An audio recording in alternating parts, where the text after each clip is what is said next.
수강생 여러분 안녕하세요. 경영지도사 중소기업 법령을 맡게 된 고비원입니다.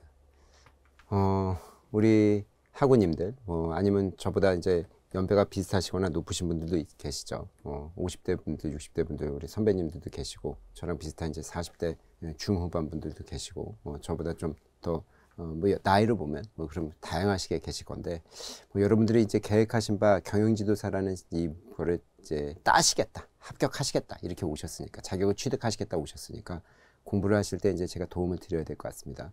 근데 간단하게 이제 그래서 그에 따라서 어떻게 공부하시는 게 좋은지 경향은 어떤지를 간단하게 이제 오리엔테이션을 하는 거죠. 근데 이 시험 자체는 모르겠습니다. 제가 중소기업 법령만 맡고 있어서 다른 거를 이제 회계학이니 이런 건 저는 알지도 못해요. 감히 도전할 수도 없는 그런 어마어마한 영역이죠, 저한테는. 여러분들 이제 훌륭하시니까 가능한 건데 좀 쉽지 않다는 얘기를 들었습니다. 그리고 이제 제가 중소기업 법령 쪽을 보면 굉장히 까다로워요. 꽤 수준이 높다, 굉장히 높은 수준의 문제들이 나온다 라고 봅니다. 그래서 이 일반적인 무슨 그런 자격증도 많이 어렵지만 그런 자격증들도 어렵지만 꽤 난이도가 있는 어떤 취득하기에 그런 어려운 자격증이다라고 저는 판단합니다. 그래서 공부를 하시려고 할 때는 이제 계획을 짜셨으니까 마음을 먹으셨으니까 그에 따라서 이제 혼자 하는 건 쉽지 않아요. 솔직히 이런 거 혼자 특히 이제 그냥 아주 젊은 분들이 전업으로 공부하는 그런 구조도 아니고, 그러니까 대체로 이걸 준비하시는 분들은 현업이 있으신 분들, 이제 직업이 있거나 아니면 자영업을 하신다거나 이런 회사를 경영하신다거나 이런 분들이 있거라 그런 분들이 이제 짬을 내서 공부하신다는 게 정말 어려워서 혼자는 제가 봤을 땐 이건 도전이 어렵고 같이 시스템에 돌려서 하시는 게 맞다라고 보죠. 그럼 간단하게 이 시험의 어떤 개요와 공부법을 말씀드리도록 하겠습니다. 이 평균 점수 같은 걸 좀 보여드릴게요. 이게 이제 2019년 자료라 좀 옛날 거이긴 한데 이게 지금 큐넷에 나와 있는 것 중에서는 최근 자료입니다. 확인해 보시면 아실 거예요. 그래서 이제 그 코로나 이후에 했던 자료는 없어서 근데 여기 보시면 이게 저는 밑에 거는 잘 모르겠고 요것만 이제 말씀을 드리면 응시자 평균을 얘기하는 거고요. 합격자 평균은 70점 정도 그렇게 보죠. 그러니까 이게 다른 거에 비해서는 좀 뭡니까? 그래도 높은 편이에요. 경영이나 회계나 이런 거에 비해서는 그래도 합격자 성적이 높죠. 이게 일반 평균 같은 건 신경 쓸 필요도 없어요. 이런 것들은. 이게 중요한 거죠. 그러니까 그러면 25문제로 계산하면요. 한 70점이라고 얘기한다면 결국은 어떻게 된다? 18개, 17개 정도나 18개를 맞고 있다는 겁니다. 합격자가. 25문제니까. 굉장히 높은 수준의 뭡니까? 합격 채점 그겁니다. 왜냐하면 생각보다 이렇게 맞추시기 쉽지 않은 수준의 문제가 나와요. 그래서 물론 다른 이제 회계나 이런 게 또 경영이 약하신 분들은 요거 성적 더 올리셔야 됩니다. 제가 봤을 때는 열심히 하시면 한 21개, 22개까지는 맞출 수 있어요. 제가 봤을 때. 한 두세 개는 너무 이제 디테일해서 너무 이제 틀릴 수 있지만 제가 봤을 때는 22개까지는 여러분들이 충분히 제 거를 끝까지 보셨다는 조건이면 제가 봤을 때 22개는 맞출 수 있습니다. 제 거를 끝까지 보신다는 조건이면. 물론 이제 중간에 하시다가 마시는 경우 있죠. 그게 제일 좀 슬픈 일인데 쉽지 않지만 끝까지 보시고 나면 한 22개 정도 맞추시게 될 겁니다. 네. 그래서 우리는 22개 또는 더 욕심을 내면 23개를 목표로 공부하시는 것이 좋겠다라고 말씀드릴 수 있죠. 만만치는 않지만. 기출현황을 보실게요. 기출현황 보면 이게 이제 10개의 단원으로 저희가 나눠져 있는데요. 그렇죠? 10개 단위인데 여기 보시면 이제 이거는 추가된 것들이에요. 나중에. 그래서 2022년 기준으로 해서 이렇게 본다면 요 평균도 중요하지만 기본법은 많이 줄어들었어요. 많이 줄어들었습니다. 그 다음에 어디가 비중이 높아졌냐면 여기가 엄청난 비중입니다. 그래서 벤처 육성, 벤처 투자, 팔로 지원 이쪽에 시험의 포인트가 되고 있어요. 그래서 공부하실 때 예전에도 중요했던 건 이제 이 지능법이라고 하는 거 중요했고 그 다음에 기술혁신도 많이 나왔었어요. 기술혁신들도. 그래서 여기는 매번 이제 비슷하게 계속적으로 하지만 많이 줄었고 대신 어디로 갔다? 벤처 투자라든지 팔로 지원 이쪽이 진짜 어렵거든요. 진짜 어렵고 사업 전환 같은 것들도요 매우 까다롭습니다. 이게 변별을 높일 수 있는 문제들이에요. 문제는 좀 줄었는데 왜냐면 이쪽이 영역이 열렸기 때문에 그렇지만 굉장히 이제 이 주식 문제라서 좀 어렵습니다. 그래서 대체로 이 맨 뒤쪽 부분이 좀 많이 까다롭고 시험에도 많이 나오고 그렇기 때문에 뒤쪽 부분에 제가 설명을 훨씬 많이 드리도록 할 겁니다. 근데 뭐 골고루 말씀드리겠지만, 그래서 어디가 좀 중심이냐라는 걸 말씀드렸습니다. 벤처 쪽이 좀 중심이다 이라고 말씀드릴 수 있죠. 그러면 공부법에 대한 얘기를 좀 드려야 됩니다. 그러니까 사항은 뭐 이렇다는 건 대충 말씀드렸으니까. 암기 비중이 높습니다. 법학은 기본적으로 암기입니다. 회계나 경영 같은 건 이해가 훨씬 중요하실 건데, 근데 이제 암기라고 해도요, 이해가 전혀 없는 암기는 안 돼요. 어떤 논리가 살짝 있긴 합니다. 약간 랜덤한 느낌은 있지만 뉘앙스가 있어요.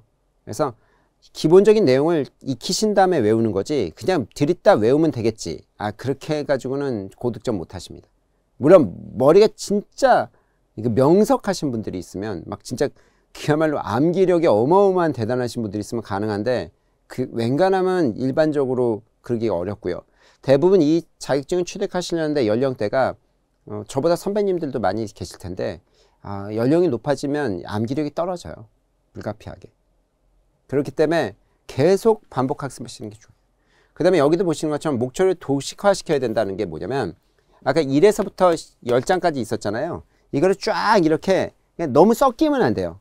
그러니까 어떤 부분은 비슷하고 어떤 부분은 다르고 막 이러거든요. 그래서 같고 다르다는 게 이제 상동이라고 부르거든요. 상이라는 건 상이하다, 동은 동일하다.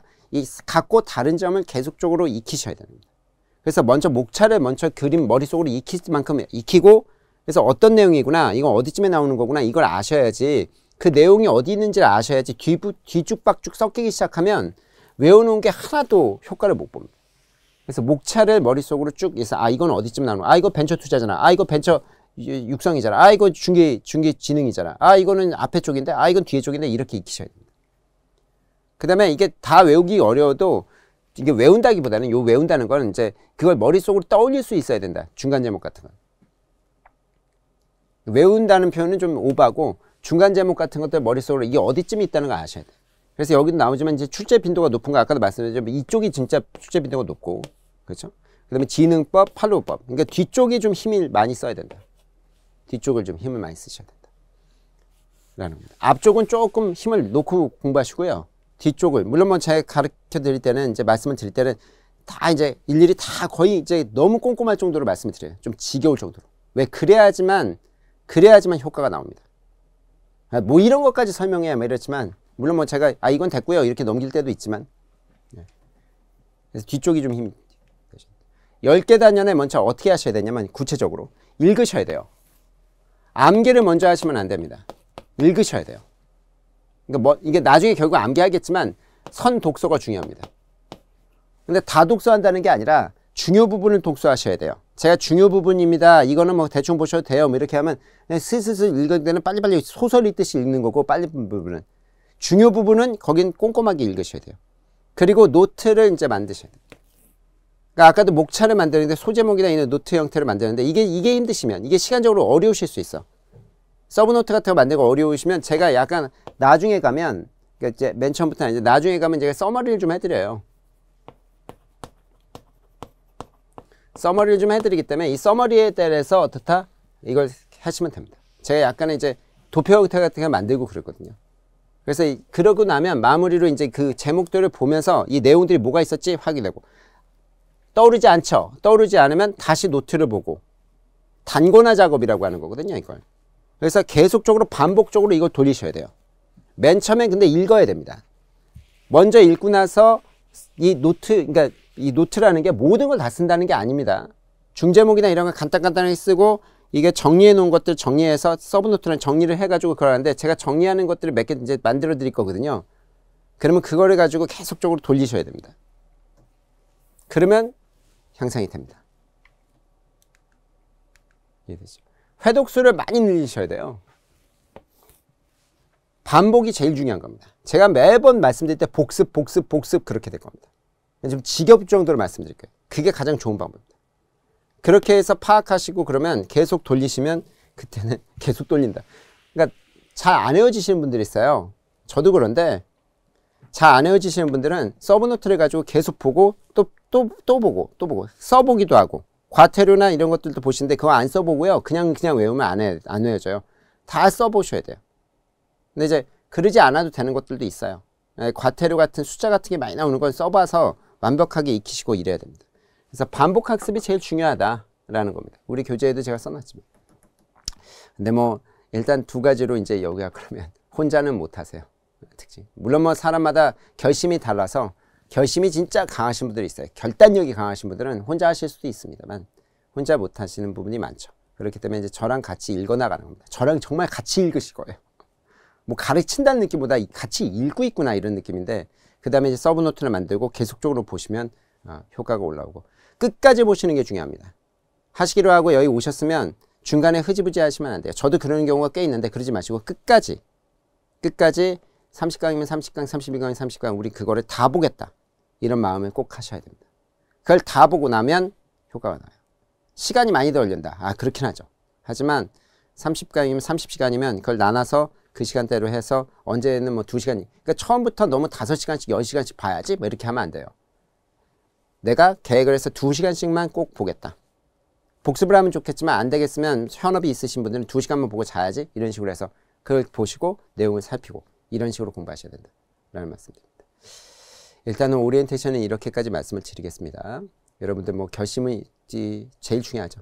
시작이 반입니다. 반까지 오셨는데 그 나머지 반을 끝까지 가셔서 같이 좋은 결과를 보시길 바랍니다.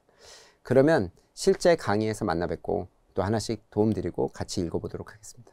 그러면 실제 강의 때 만나 뵐게요. 감사합니다.